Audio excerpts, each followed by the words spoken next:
Contract होतं की एकमेकांना सहकार्य करायचं, खरंच हा आरोप केला? राम शिंदे सर थोडे नैराश्यमध्ये आहेत, डिप्रेशनमध्ये आहेत. खूप मोठा पैसा वापरून सुद्धा, दडपशाही गुंडाशाही करून सुद्धा, प्रत्येक गल्लीमध्ये घरापर्यंत पोहोचून सुद्धा मी माझ्या मतदारसंघात नसताना त्यांचा तिथं पराजय झालेला आहे. आणि त्या नैराश्यामध्ये ते कुठेतरी बोलतात असं आपल्याला म्हणावं लागेल. आता ते जर गुप्त कॉन्ट्रॅक्टबद्दल बोलत असतील तर तसं बघितलं तर मग मी गुप्त कॉन्ट्रॅक्ट अजितदादांबरोबर केला आहे, अमित शहांबरोबर केलेला आहे, देवेंद्र फडणवीस साहेबांबरोबर केलेला आहे, बावनकुळे साहेबांबरोबर केलेला आहे की माझ्या मतदारसंघामध्ये तुम्ही प्रचाराला येऊ नका. कारण भाजपचेच नेते माझ्या मतदारसंघामध्ये राम शिंदेंच्या बाजूला तिथं प्रचाराला आले नाहीत. नड्डा साहेबांबरोबर तुम्ही वेगळा कॉन्ट्रॅक्ट केला होता की तिथं या मात्र बोलू नका. म्हणजे आज झालं असं आहे की हे हास्यास्पद आहे की तुम्ही हरला आहात.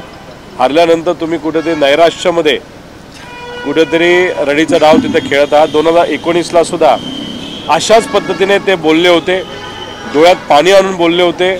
आणि खापर कोणाच्या डोक्यावर फोडलं होतं तर विखे पाटील साहेबांवर फोडलं होतं. त्याच्यात त्यांना भेट म्हणून काय मिळालं तर मागच्या दरवाजाने आमदारकी मिळाली. आता त्यांची स्ट्रॅटेजी अशी आहे की आता रडीचा डाव खेळायचा, अजितदादांवर खापर फोडायचं आणि मग कुठेतरी मंत्रिपद मिळतं का काय अशी चासपणी तिथं राम शिंदे सर करतात असं आपल्याला म्हणावं लागेल.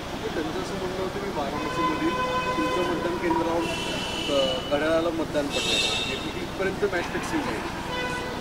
म्हणजे खरं तर आज ते काही लेवलला जाऊन बोलत आहेत.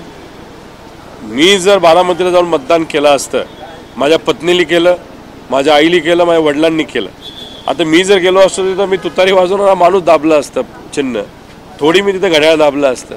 आता मी कुठं होतो तर माझ्या मतदारसंघामध्ये कर्जत आणि जामखेडमध्ये, जामखेड हा जो तालुका आहे जिथं राम शिंदे सरांनी गुंडांचा वापर केला, जिथं मोका असणारे गुंड प्रचारामध्ये भाजपकडनं प्रचार करत होते, अशा लोकांच्या विरोधात कार्यकर्त्यांच्या बाजूली, कार्यकर्त्यांच्या केसाला धक्का लागू नये म्हणून मी मध्यरात्रीपासून मतदान संपूस तर तिथं उपस्थित होतो. आणि मग अशात गुंडाशाही तिथं केली नसती तर मला वेळ मिळाला असता, मी बारामतीला गेलो असतो, मतदान केलं असतं आणि परत इथं येऊन प्रचारामध्ये नाहीतर मतदान होतंय का नाही, काय अडचणी येतात हे बघण्यासाठी आलो असतो. पण गुंडाशाहीच इतक्या मोठ्या प्रमाणात होली, कार्यकर्त्यांच्या हितासाठी लोकशाही टिकावी म्हणून मी माझ्या मतदारसंघामध्ये अडकून पडलो होतो.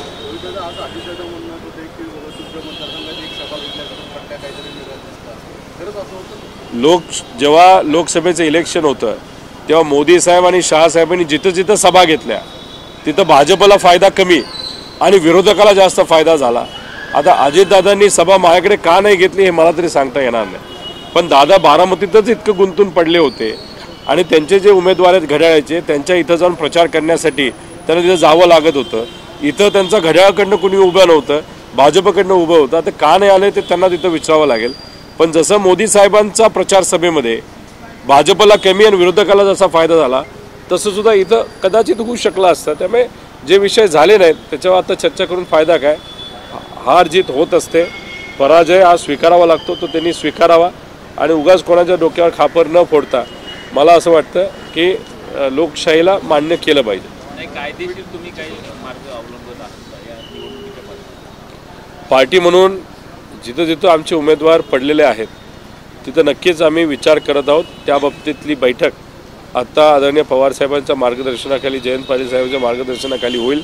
त्यात तो जो कुठला निर्णय घेतला जाईल तो आपल्याला बघावा लागेल.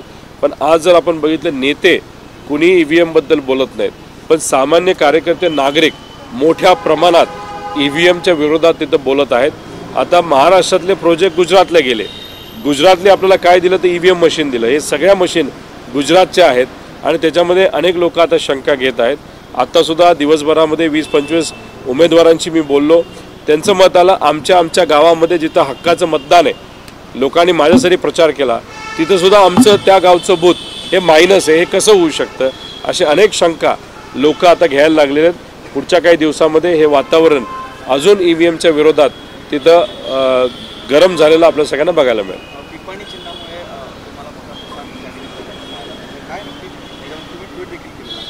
10 उमेदवार आमच्या पक्षाचे जे ट्रम्पेट नावाचं चिन्ह आहे, ज्याला सामान्य भाषेमध्ये तुतारी दुर्दैवाने तिथं म्हणलं जातं, 10 उमेदवार आमचे त्याच्यामुळे पडलेले आहेत. माझ्या मतदारसंघामध्ये रोहित पवार नावाचा डुप्लिकेट उमेदवार जो उभा होता त्यासमोर सुद्धा हेच चिन्ह होतं. तिथे 3,500 मतं त्यांना तिथं मिळालेली आहेत. त्यामुळे ही जी स्ट्रॅटेजी आहे भाजपची, हे दुसरं चिन्ह वापरणं हे कुठेतरी थांबलं पाहिजे. राज्य इलेक्शन कमिशननी आमची मागणी मान्य केली, पण राज्य इलेक्शन कमिशनकडे फक्त कुठले इलेक्शन येतात तर लोकल बॉडीचे येतात, म्हणजे नगर परिषद, नगरपंचायत, महानगरपालिका, आमदारकी आणि खासदारकी याला चिन्ह वापरायला द्यायचं का नाही द्यायचं हा निर्णय हा केंद्र इलेक्शन कमिशनचा आहे. पण ते काय आपल्या बाबतीत ऐकत नाहीत. आता अजून 4 वर्ष 4.5 वर्ष आले, लोकसभेचं जेव्हा इलेक्शन होईल तोपर्यंत आम्ही लढून हे चिन्ह कसं नाबाद होईल यासाठी आम्ही प्रयत्न करू. पण लोकल बॉडी इलेक्शनमध्ये हे चिन्ह हे वापरलं जाणार नाही एवढा तरी आत्मविश्वास आम्हाला सगळ्यांना आहे.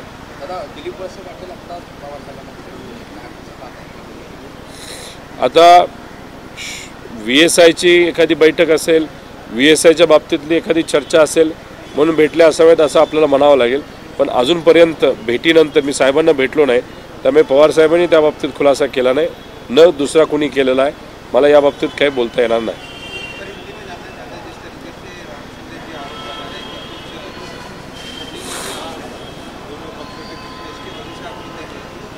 देखो, राम शिंदे सर जो यहाँ पे बोल रहे हैं कि अजीत दादा और हमारे में सेटिंग था, वो क्यों ऐसा बोले कि अजीत दादा का एक भी सभा उनके तरफ से, मतलब राम शिंदे सर की तरफ से मेरे कॉन्स्टिट्यूंसी में हुआ नहीं. अभी अजीत दादा का विषय साइड को रखते हैं. अमित शाह साहब ने तो टाइम दिया था, डेट दिया था, लेकिन उन्होंने वो सभा कैंसिल की. देवेंद्र फडणवीस साहब नहीं आए थे, नड्डा साहब वहाँ पे आए, हाथ हिला के निकल गए. तो मैं राम शिंदे सर को ऐसा कहना है कि मेरा कांटेक्ट भाजपा के नेता के साथ भी है कि मैंने फ़ोन किया वहाँ पे प्रचार के लिए मत आओ, और भाजपा के नेता ने मेरा सुना. मतलब अगर अजीत दादा के बारे में वो कह रहे हैं वो अगर असली चीज़ है तो मैं कहूँगा, मैं अमित शाह साहब को भी फ़ोन किया, मोदी साहब को भी किया, यहाँ पे प्रचार मत लो, और उनके नेताओं ने वो सुना. मतलब राम शिंदे से ज़्यादा मेरा उनके पक्ष में ज़्यादा चलता है. मेरा वजन, मतलब कर्जत जामखेड़ के ये आमदार का वजन उनके पक्ष में केंद्र सरकार में भी बहुत ज़्यादा है, ऐसा कहना पड़ेगा हम सब.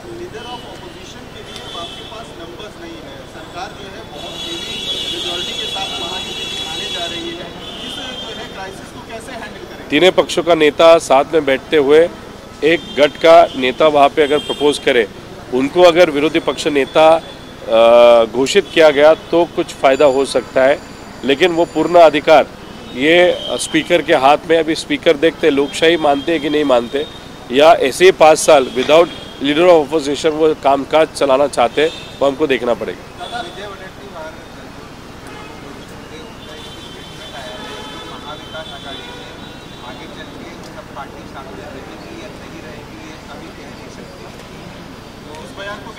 अभी उनका वो स्टेटमेंट है, उनका व्यक्तिगत स्टेटमेंट वो हो सकता है. जब तक राहुल गांधी जी, पवार साहब और उद्धव ठाकरे साहब इस विषय पे बात नहीं करते, चर्चा नहीं करते, मैं हूँ या वो है या कोई भी हो, जो भी स्टेटमेंट करेंगे वो उनका व्यक्तिगत स्टेटमेंट होगा. ईवीएम को लेकर के काफी चर्चा चल रही है, जैसे अभी आपने भी कहा कि लोगों में चर्चा है लेकिन लीडर्स उस पर कहते हुए बचते नजर आ रहे हैं, कैसे देखते हैं? ये देखो, लीडर्स को जो अपेक्षा थी महाविकास आघाड़ी के, उस तरीके से कुछ भी नहीं हुआ अनफॉर्चुनेटली. लेकिन जो भी सर्वे हमने किए थे, या जो भी सर्वे एजेंसी ने, या आपने भी जो प्री पोल एनालिसिस वहाँ पे किया था, सब में हमारे जो उम्मीदवार थे 120 से लेकर 130 तक चुन के आने वाले थे. डायरेक्ट 45 तक या 50 तक आना, मतलब ये थोड़ा सा सरप्राइजिंग है. हम उस विषय में बात नहीं कर रहे क्योंकि हमारे लेवल पे या हमारे पक्ष के लेवल पे एक स्ट्रैटेजी डिसाइड की जा रही है. लेकिन लोग तो खुद वहाँ पे व्यक्त हो सकते हैं. अभी लोग बहुत बड़े तरीके से व्यक्त हो रहे हैं. महाराष्ट्र के सब प्रोजेक्ट गुजरात गए थे, और गुजरात ने हमको क्या दिया, तो ये ईवीएम मशीन दी थी. ये सब ईवीएम मशीन गुजरात से आई, ऐसे चर्चा है. और उसमें अगर आप देखो तो उम्मीदवार के खुद के गाँव में उनको नेगेटिव वोटिंग वहाँ पे हुआ है. ये जनरली वैसे होता नहीं, क्योंकि जिस तालुका से या जिस गांव से उम्मीदवार वहाँ पे खड़ा होता है उसको वहाँ से मेजॉरिटी वोटिंग होती है. दूसरा नंबर मिसकैलकुलेशन वहाँ पे होना, या दूसरी बात कराड़ में अगर आप देखो, सातारा में 2 उम्मीदवार 2 जगह से जो खड़े हैं हमारे पक्ष से और एक विरोधी पक्ष से, उनको एग्जैक्ट सेम वोटिंग वहाँ पे हुआ है। और ऐसे बहुत सारे तफावत, और जो जिस दिन वोटिंग हुआ था उस दिन जो बूथ ऑफिसर्स थे उनके भी बहुत अलग तरीके के ऑब्जर्वेशंस है। इस सब को अगर देखा जाए तो कुछ न कुछ तो गड़बड़ ईवीएम में हुई है, ऐसी चर्चा है। और उस चर्चे को सबड्यू करने के लिए या दबाने के लिए दो राज्यों के इलेक्शन साथ में लेने के, एक राज्य को जैसे चलना है चलने दो, और दूसरे बड़ा जो राज्य होगा उसका ईवीएम हैक किया जा सकता है, ऐसी चर्चा अभी कॉमन मैन में है। अगर लोग ही इस तरीके से चर्चा करते तो उससे पता चलता है कुछ तो गड़बड़ है। और दूसरी बात, 222 या 230 जो उम्मीदवार महायुति के चुन के आए, तो अभी तक बहुत बड़ा सेलिब्रेशन, जैसे 14 में मोदी साहब पहली बार झूठ बोलते हुए वहाँ पे चुन के आए थे, तब इतना बड़ा सेलिब्रेशन इस कंट्री में हुआ था। लेकिन महाराष्ट्र में उस तरीके का सेलिब्रेशन लोगों के कहाँ पे भी नहीं दिखाई दे रहा। जहाँ से एमएलए चुन के आए वहाँ पे उनके ऑफिस में पटाखे फूटे गए या गुलाल खेला गया, लेकिन महाराष्ट्र में कहाँ पे भी उस तरीका जश्न होते हुए हम सबको नहीं दिखाई देता। उससे ही पता चलता है कि लोगों के मन के खिलाफ यहाँ पे मैंडेट मिला है। अभी ये मैंडेट कैसे मिला वो थोड़ा रिसर्च करने की जरूरत है। ऐसा कहा जा रहा है कि इसको लेकर दादा आप लोगों को ऑब्जेक्शन है, जिस तरीके के आपने कैलकुलेशन बताए हैं, दोबारा से रीकाउंटिंग या री इलेक्शन को लेकर भी बात की जा रही है, तो क्या आप लोग अप्रोच करेंगे? देखो, आज जो चुन के आए उनकी बैठक है। कल जो उम्मीदवार हमारे थे और हमको लगते थे वो चुन के आने वाले थे लेकिन वो नहीं आ पाए, और अनफॉर्चुनेटली उनका जो डेफिसिट है वो 50 हज़ार का है। तो अभी उन सबको विश्वास में लेते हुए जिला अध्यक्ष से चर्चा करने के बाद हम हमारे नेता वहाँ पे निर्णय लेंगे, लेकिन वो कल होगा ऐसे लग रहा है। सर, ट्रम्पेट की वजह से आपकी 9 सीटें हारी है, ऐसी चर्चा है, इसको कैसे? 9 सीटें और एक अनुशक्ति नगर की अगर आप लोगे तो वो 10 सीटें होती है। अभी वो तो स्ट्रैटेजी का भाग है जो महायुति का नेता और पक्ष ने वहाँ पे किया है। अनफॉर्चुनेटली उसका इम्पैक्ट बहुत बड़ा हमको मिला है। 10 उम्मीदवार हमारे वहाँ पे सिर्फ ट्रम्पेट, ये जो चिन्ह है जो मराठी में उसको तुतारी बोलते हैं, उस चिन्ह के कारण हमारे उम्मीदवार हारे। अभी मेरे कॉन्स्टिट्यूंसी में रोहित पवार नाम का जो डुप्लीकेट उम्मीदवार वहाँ पे खड़ा था उसके सामने भी ट्रम्पेट थे, उनको 3,500 मतदान मिला था। तो ये जो चीज़ें हैं वो गलत तरीके से इस्तेमाल हुई है, ठीक है, लेकिन वो स्ट्रैटेजी का भाग है। अभी जो सेंट्रल लेवल का इलेक्शन कमीशन है उन्होंने हमारी जो डिमांड थी लोकसभा और विधानसभा के लिए ये चिन्ह डिबार करने की, वो सुनी नहीं।